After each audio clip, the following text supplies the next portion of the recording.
Hello, my name is Catherine Bernier. I am the Autism Mentor for the Roswell Independent School District. Please feel free to contact me with any questions, comments, or concerns you may have. Thank you. On this slide, we are introducing the concept of masking in people with autism. Masking is when an autistic person consciously or unconsciously hides or suppresses their natural autistic traits.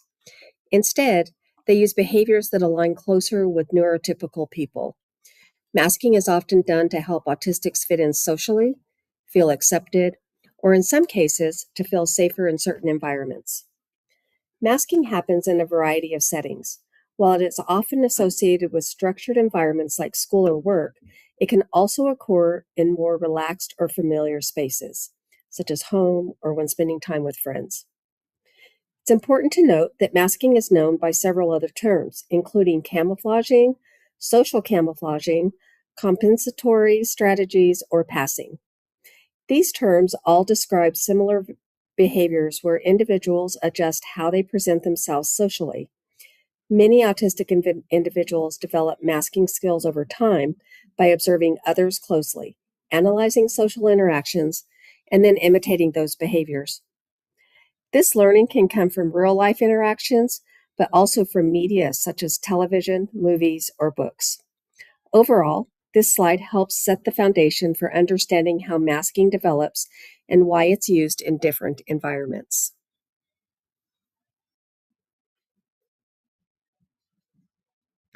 Here, we're focusing on how autistic individuals themselves describe the experience of masking. Many autistic people explain masking as a constant awareness of other people in their environment. It involves continuously monitoring social situations and adjusting behavior to meet expectations. Expectations may be clearly stated or sometimes only implied. Masking can also involve carefully managing how a person presents themselves. This includes adjusting or hiding aspects such as their needs, preferences, opinions, interests, personality, mannerisms, and even appearance in some cases. These ongoing adjustments are often guided by predictions about how others might respond, both in the immediate moment and over time. In other words, individuals may be constantly thinking ahead about social reactions and modifying their behavior to reduce negative responses or increase acceptance. This description helps highlight the masking is not just a simple behavior change, but an ongoing internal process that requires significant cognitive and emotional effort.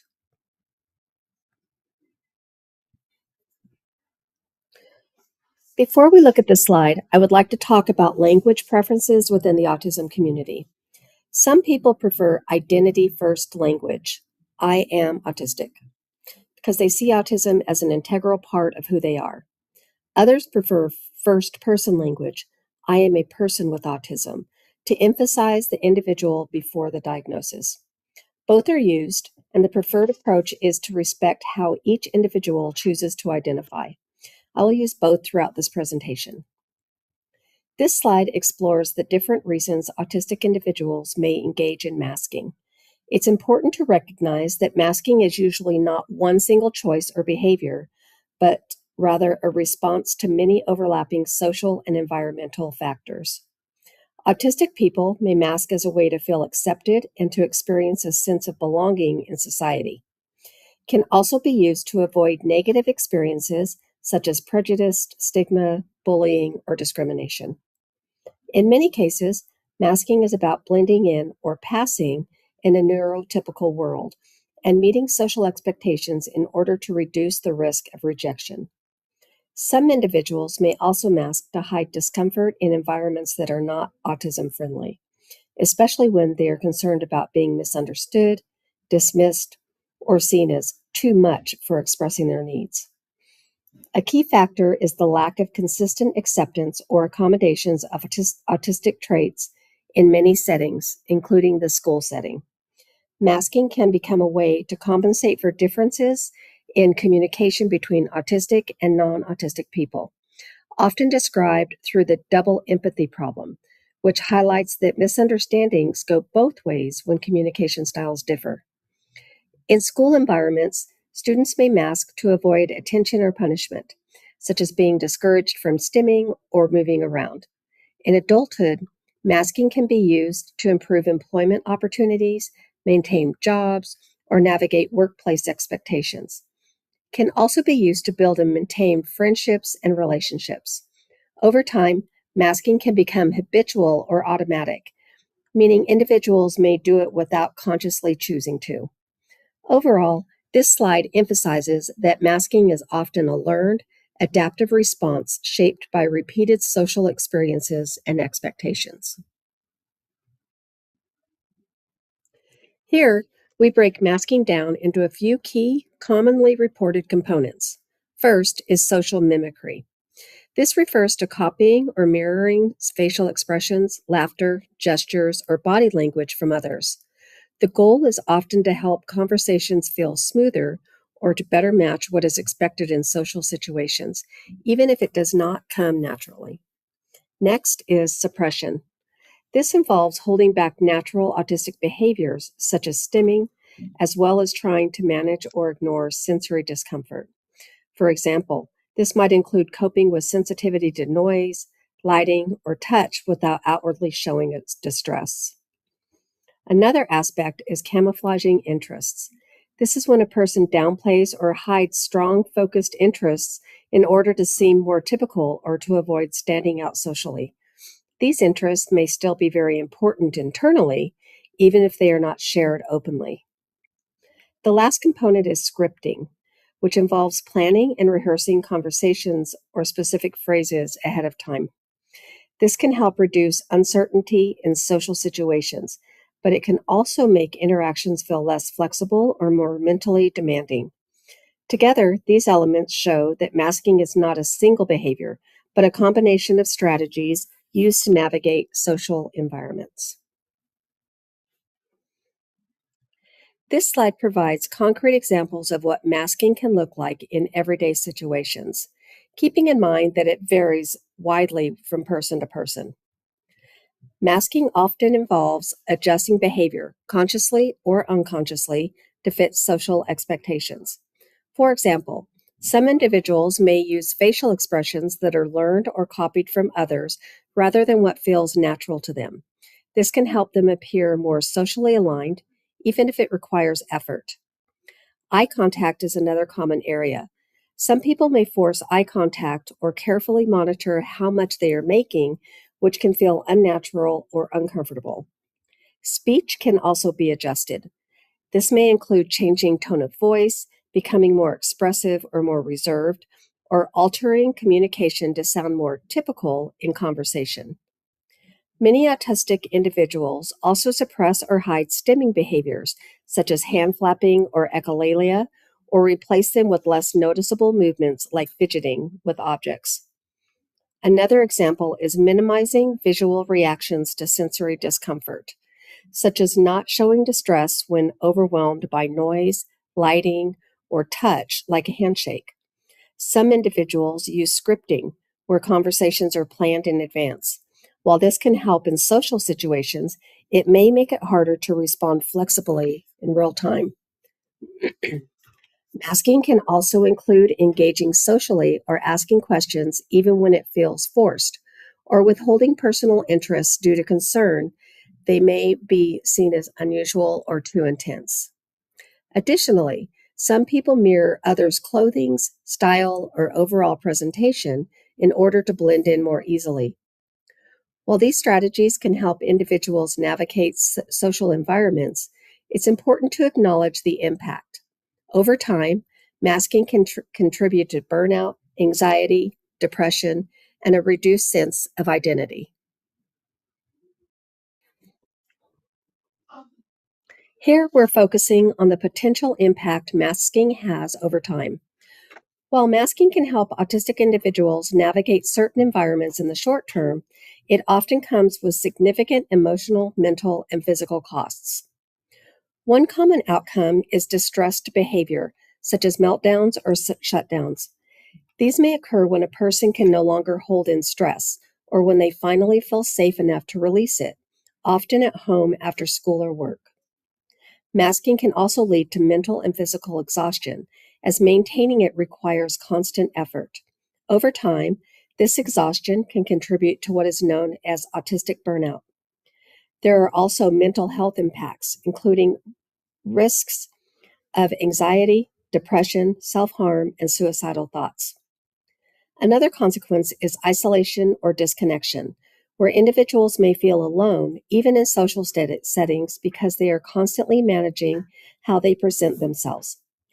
Masking can also increase vulnerability to harm or abuse, particularly when a person overrides their own discomfort or ignores internal warning signs in order to meet others' expectations. Over time, individuals may experience a loss of sense of identity, finding it difficult to distinguish between their authentic self and the behaviors used to mask. Finally, masking is often linked to low self esteem, especially when individuals feel they need to hide or change core parts of themselves to be accepted. It's important to emphasize that these outcomes vary from person to person, but overall, this helps illustrate why masking can be both protective in the moment and deeply draining over time. Here we summarize the impact of masking from a child's perspective. Throughout the school day, many children are working hard to hide their feelings, manage anxiety, follow rules, and fit in. They may copy others, suppress stems, and push through sensory discomfort just to get by. Although this might not be visible at school, it takes a lot of energy. By the end of the day, they can feel overwhelmed, exhausted, or unsure of themselves. So, when a child comes home and struggles, it's often not misbehavior. It's the release after holding everything in all day. The key message is that we need to respond with understanding and recognize the effort it takes just to get through the school day. This slide highlights how masking can make it more difficult for educators to recognize when a student is struggling because their challenges may not always be visible in the classroom. One key sign is perfect behavior at school paired with distress at home. Caregivers may report after school meltdowns, emotional exhaustion, or shutdowns. This can indicate that the student is expending significant energy to hold it together during the school day. Another sign is not asking for help, even when a student is confused or struggling. Masking students may stay quiet to avoid standing out or being seen as different. We may also see overly rehearsed or rigid social behavior where interactions feel scripted. This can include rehearsed greetings, limited spontaneity, or closely mimicking peers' speech and behavior. Unnatural eye contact or body posture can also be an indicator. Some students may force eye contact or suppress natural movements such as stimming, which can result in tense or stiff body language. During unstructured time, students may withdraw by choosing solitary activities, frequently going to the bathroom or seeking quiet spaces. This can sometimes be a way of stepping away from masking demands and dropping the mask temporarily. Another indicator is delayed emotional responses. A student may appear calm during stressful moments at school, but later show emotional overwhelm once they are in a safe environment where they no longer feel the need to mask. Overall, recognizing these patterns can help adults better understand what students may be managing internally, even when their outward behavior appears calm or well controlled. Here, we'll introduce several key ways schools can help reduce the need for autistic students to mask. These are the first four strategies, and this list will continue on the next slide with additional supports. First, schools can create a culture of acceptance. This means building an environment where neurodiversity is understood and valued, and where differences in thinking, communication, and learning are openly acknowledged and respected. When diversity is normalized, students are less likely to feel pressure to hide who they are in order to fit in. Second, schools can build trusting relationships. Students are more likely to be authentic when they feel safe and supported by adults. Simple, consistent check ins, such as noticing changes and gently asking how a student is doing, can help students feel seen without feeling pressured. Third, schools can reduce the need to perform by rethinking expectations that may unintentionally encourage masking. This includes avoiding requiring eye contact, allowing stimming or fidgeting, offering flexible ways to complete assignments and presentations, and supporting different communication styles. The focus shifts from the student adapting to the environment adapting to the student. Fourth, schools can offer sensory supports as part of everyday classroom practice. Tools such as headphones, fidgets, sunglasses, or access to quiet spaces can help students regulate and feel more comfortable throughout the day. These are the first four strategies, and the next slide will continue with additional ways schools can further reduce masking. This slide continues the strategies schools can use to reduce masking, focusing on student support, collaboration, and whole school practices. Number 5, schools can support self-advocacy.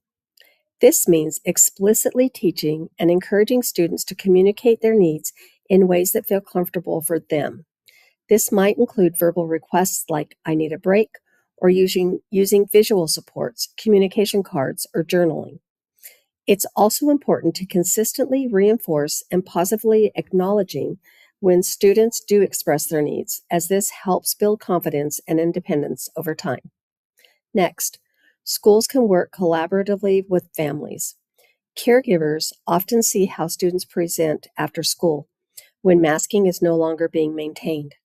If families report emotional exhaustion, shutdowns, or meltdowns at home, these concerns should be taken seriously. Working together and sharing observations helps build a fuller understanding of the student's experience and supports consistency between home and school. Schools can also facilitate peer support by creating structured opportunities for connection, such as buddy systems, interest-based clubs, or group activities. With appropriate consent, providing peers with age-appropriate understanding of autism can help reduce stigma and increase acceptance. Positive peer relationships can reduce isolation and lessen the pressure to mask. Another important strategy is to build in downtime. Autistic students often need time to recover from social, sensory, and academic demands. This can include quiet breaks after high-energy activities like recess, assemblies, or group work. When appropriate, students should also be allowed to take brief breaks or opt out of high-stress tasks in order to regulate. Schools should also maintain predictability through the use of visual schedules, clear routines, and advance notice of change when possible. Preparing students for transitions or unexpected events helps reduce anxiety and can decrease the need to mask in order to cope. Finally, schools can train the whole team. Ongoing professional development on neurodiversity and autism helps staff better understand how masking may present, especially in students who appear quiet, compliant, or high functioning. When all staff are informed, masking signs are more likely to be recognized and appropriately supported. Overall, when these supports are in place across the school system, they contribute to a more inclusive environment where students are less reliant on masking to succeed or belong.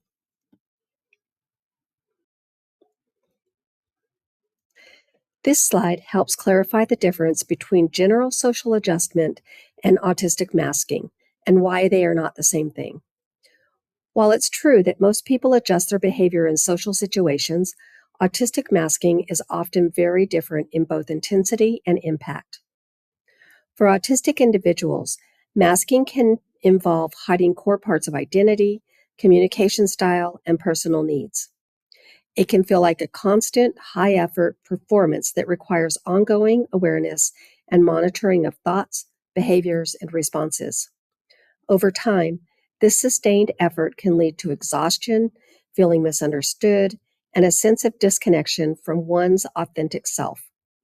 In comparison, neurotypical social adjustment is usually more situational and short term. For example, someone might speak more formally in a professional setting or be more polite in unfamiliar situations. While this still takes some effort, It typically does not involve suppressing fundamental aspects of identity, sensory needs, or communication style. Overall, autistic masking is often a survival based strategy used to navigate environments that may not fully support or accommodate neurodivergent ways of being. Because of this, it can carry significant emotional and physical costs over time.